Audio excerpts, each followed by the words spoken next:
Honorable President, Chief Guest, respected teachers, and all my dear friends. Assalamu alaikum rahmatullahi barakatuhu. I am Sayyid Ashakari, studying in class 5th. I would like a speech on Republic Day. In front of you, I want to start my speech with a Sher.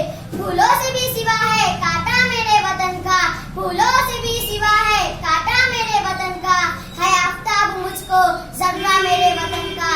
I am excited to say something about our country on this big occasion of Republic Day. Republic Day is celebrated on 26 January since 1950. Today we are all here to celebrate 17th Republic Day of our nation. India got independence since 15 August 1947, which is celebrated as Independence Day.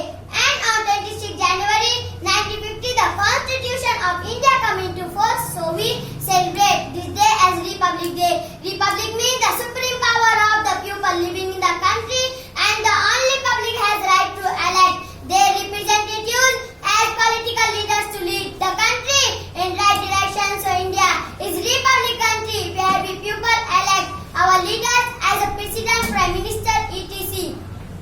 Our great Indian leaders have struggled a lot to get our freedom back. They have struggled